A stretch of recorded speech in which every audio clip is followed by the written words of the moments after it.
வள்ளல் முனுசாமி போய் சொல்றது இல்லை. ஆசியே இங்கே கடைக்காரங்களுக்கு ஃபர்ஸ்ட் ப்ரிஃபரன்ஸ் கொடுப்போம். அவங்களுக்கு அலாட் பண்ணிட்டு தான் மிகுதி ஆக்ஷன் கொடுவாங்க. இவங்களை ஏமாத்துறதுக்கு எத்தனையோ இது நம்ம என்ன ஏமாத்திட்டு ஓடுறதா? கவுன்சிலர் தான் சார் வீடியோல வச்சுருந்தோம். அதான் அவங்களுக்கு பயம் வந்து முந்தானத்து ரமேஷ் ஜெயின் என்ன சொன்னாருன்னா, அது ஆக்ஷன் விட்டு அதுல என்ன பட்ஜெட்டுக்கு ஒருத்தன் கூப்பிடுறானோ அது அந்த பட்ஜெட் நீங்க எடுத்தாதான் உங்களுக்கு ஃபர்ஸ்ட் ப்ரிஃபரன்ஸ்னு சொன்னாரு. நோ இருக்கிறவங்களுக்கு ஃபர்ஸ்ட் ப்ரிஃபரன்ஸ். அதுல வந்து ஒரு பர்சன்டேஜ் கூட அவங்களுக்கு தள்ளுபடி இருக்குது. அதெல்லாம் இருக்குது. ஆக்ஷன் நான் ஓப்பன் பண்ணி காட்டுறேன். நம்ம ஊருக்காரன் நம்ம ஏமாத்துறது இல்லை. நீ என்ன இந்த ஊருக்காரனா நினை, நான் உன்ன நம்ம ஊருக்காரனா நினைக்கிறேன். நீ வியாபாரி, நம்மளுக்கு சப்போர்ட் பண்ணு, நான் உங்களுக்கு சப்போர்ட் பண்ணேன். நம்ம ஓடி போகிற ஆள் இல்லை, மேடமும் ஓடி போகிற ஆள் இல்லை. நாளைக்கு ஷர்ட்டு பிடிச்சின்னு கேட்கலாம் நம்ம, நீ சொன்னே அப்படின்ட்டு. நாங்கள் எந்த வாக்கு தவறணும்? யாருக்காவது வாக்கு கொடுத்துட்டு இல்லைப்பா உங்களை நான் அப்படி பண்ணுறேன் நான் ஏமாற்ற மாட்டோமே.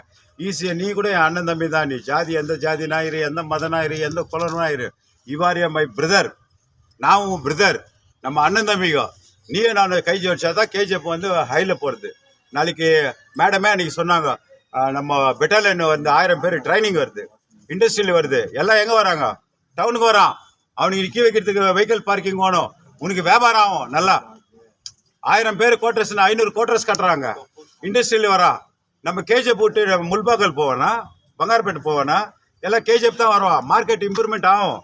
ஏதோ கொஞ்சம் பேர் பண்ணுற சதினால தான் இதை நின்றுக்கிறது. இது வந்து மார்க்கெட்டுக்கார கூட பாடமாக எடுத்துக்கணும். ஒழுங்கா ரெண்ட்டு கட்டு. இதில் என்ன வருதோ அதே தான் நாளைக்கு உனக்கு. நீ ஒழுங்காக ரெண்ட்டு கட்டி எல்லாம் பண்ணி எதனா பண்ணால் நீ நிரந்தரம். நீ ரெண்ட்டு கட்டலைன்னா இவனுக்கு ஒரு நியாயம், உனக்கு ஒரு நியாயமா? அதனால நீங்களும் உஷாராக்குறதுன்னு ஒரு எச்சரிக்கை மணி மாதிரி அவங்களும் வந்து இதை வந்து எடுத்துக்கணும்ட்டு நான் விரும்புகிறேன். பிரைவேட் கம்பெனி ஃபண்டில் வந்து முனிசிபாலிட்டியில் எத்தனை பிரைவேட் கொடுத்துக்குறோம்? நாங்கள் கேஜிஎஃப் முனிசிபாலிட்டியில் எத்தனை பிரைவேட் கொடுத்துருக்கோம்? எதனா ஒரு பிரைவேட்டு கொடுத்தா அந்த மாதிரி நீங்கள் பண்ணிட்டீங்கன்னு சொல்லுங்க. அப்போ அந்த மாதிரி முட்டாள் வேலையெல்லாம் பண்ண மாட்டோம். நாங்கள் எங்கள் சாசகர் அந்த மாதிரி வேலையெல்லாம் செய்ய மாட்டாங்க. யார் எம்எல்ஏ மேடம் அப்படியெல்லாம் செய்ய மாட்டாங்க. கேஜிஎஃப் ஜனத்துங்கெல்லாம் கண்ணு இருக்குது, மீடியாவுக்கு கண்ணு இருக்குது. நீங்கள்லாம் வந்து அவ்வளோ சுலபமாக எங்களை விட்டு கொடுக்க மாட்டீங்க. ஆஸ் ஏ மீடியா உங்கள் கண்ணெல்லாம் தப்பிச்சுட்டு போட மாட்டோம். எது டிபிஆர் ஆகுது, எங்கெங்கே வருது பண்ணி ஒரு ஒழுங்குபடுத்துறதுக்கோசரம் தான். ஆனால் இங்கே இருக்கிற கடைக்காரனுங்க இவங்க எல்லாம் வந்து என்ன பண்ணனாக்கா, நீங்கள் வந்து எங்களை வந்து சப்போர்ட் பண்ணி எங்களை யூஸ் பண்ணீங்கன்னா உங்கள் குடும்பத்துக்கு நல்லது. இருக்கிற கடைக்காரங்க சார் அவங்களுக்கு பயம் ஒன்று என்ன இருக்குதுன்னா, இப்போ நீங்கள் காம்ப்ளெக்ஸ் கட்டிட்டு அது ஆக்ஷன். பத்திரிகை நண்பர்களுக்கு வணக்கம். இங்கே ஒரு வாரமாக இங்கே வந்து ஒரு போராட்டம் நடந்துருக்குது. ஏதோ ஒரு நல்ல வேலையில் வந்து நம்ம கேஜிஎஃப் எம்எல்ஏ முயற்சினால் இங்கே ஒரு 50 lakhsல 50 crores ஒரு மல்டி காம்ப்ளெக்ஸ் கட்டணும், சைக்கிள் ஸ்டாண்டு கட்டணும் அப்படின்னு சொல்லிட்டு வியாபாரிங்கிட்டெல்லாம் வந்து அன்றைக்கி ரிக்வெஸ்ட் கேட்டாங்க. மேடம் உங்களுக்கு ஃபஸ்ட்டு ப்ரிஃபரன்ஸ் கொடுக்குறோம், கீழெல்லாம் உங்களுக்கு கடை சுத்திரம் கட்டி கொடுத்துட்டு நீங்கள் இல்லைன்னா உங்கள் பிள்ளைங்களுக்காகட்டும் வேறு யாருக்காகட்டும் கட்டி கொடுக்குறோம், எங்களுக்கு தயவு செஞ்சு ஒத்துழைப்பு கொடுக்குறாங்க. அன்றைக்கெல்லாம் ஒத்துக்கினாங்க. இன்றைக்கி நாங்கள் வரோம், அந்த சாவியும் கிடைக்கிறதில்ல, ஆளும் கிடைக்கிறதில்ல, ஃபோன் பண்ணால் ஃபோனும் கிடைக்கிறதில்ல. நாங்கள் வந்து வாபஸ் போயின்னு இருக்கோம். எங்கிட்ட வந்து டைமை கேட்குறதில்ல, ஒன்றும் கேட்குறதில்ல. மேடம் வந்தாங்க, மேடம் கிட்ட கேட்குறதில்ல. எங்களுக்கு வந்து இவங்க ஒன்றி விளையாட்டு காட்டுறாங்க.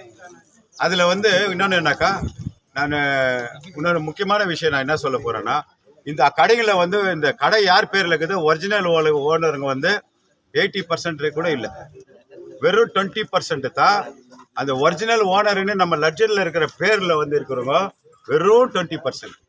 மீதி 80% எல்லாமே அந்த ஓனருங்க வாடகை கொடுத்துருக்காங்க. எது வாடகை கொடுத்துக்கிறாங்க? என்கிட்ட பாருங்கள், நாங்கள் சர்வே பண்ணி எல்லாம் எடுத்துக்கிற இது இருக்குது. முனிசிபாலிட்டி கடையை வந்து நீ வாடகை விடலாமா? 5 வருஷமாக நீ ரெண்டும் கட்ட மாட்டேன், நீ இது வாடகையும் விடுவேன். நாங்கள் அபிவிருத்திக்கு பண்ணால் எங்களுக்கு இது நீங்கள் தொந்தரவு கொடுத்தா எந்த விதத்தில் நியாயம்? உங்களுக்கு தான் நாங்கள் மேடம் சொல்லியிருக்காங்க, உனக்கு இல்லைன்னா உன் புள்ளி கூட கொடுக்குறேன், கீழே கடைலாம் கட்டிட்டு இந்த எத்தனை கடைக்கிறாங்களோ அவங்களெல்லாம் லிஸ்ட்டு எடுத்துகிட்டு உங்களுக்கு நான் கொடுக்குறேன், எனக்கு கோஆப்ரேட் பண்ணுங்க அப்படின்னு மேடம் வந்து ரிக்வெஸ்ட் பண்ணிக்கிறாங்க. நாங்களும் ரிக்வெஸ்ட் பண்ணிக்கிறோம். எங்களை வேலை செய்யறதை தடுக்கிறது எந்த விதத்தில் நியாயம்? நீங்களே சொல்லுங்கள். நீங்கள் மீடியாக்காரர் இது இம்பார்ட்டண்ட்டாக நீங்கள் எந்த பாருங்கள், நம்ம இவ்வளோ நின்று இருக்கோம். ஒரு கடைனா வந்து வியாபாரம் நடக்குதா? ஒரு கடை ஓனர்னா வந்து இங்கே பேசுகிறாங்களா? யாரும் வர்றதில்லை. எப்படி இது முனிசிபாலிட்டிக்கும் அநியாயம், இது நம்மளுக்கு வேலை செய்கிறதுக்கும் அநியாயம். எப்படி பண்ண முடியும்? அதனால் தயவு செஞ்சு சொல்கிறோம், நாளைக்கு நாங்கள் வந்து ஃபுல் ஸ்பீடில் வந்து எங்கள் ரூல்ஸ் அண்ட் ரெகுலேஷன் என்ன இருக்குதோ அந்த மாதிரி நாங்கள் பண்ணுவோம்.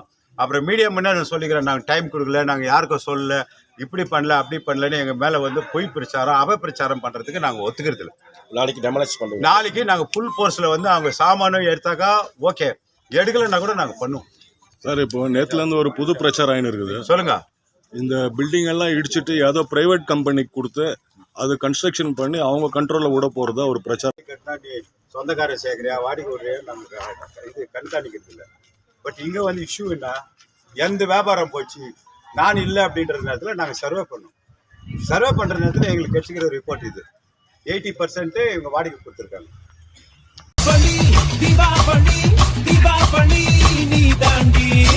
ஆரம்பிக்கலாங்களா?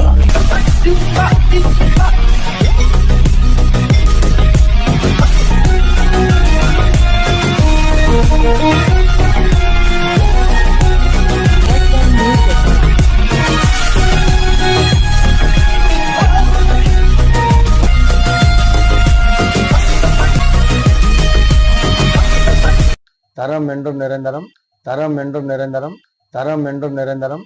வாங்க.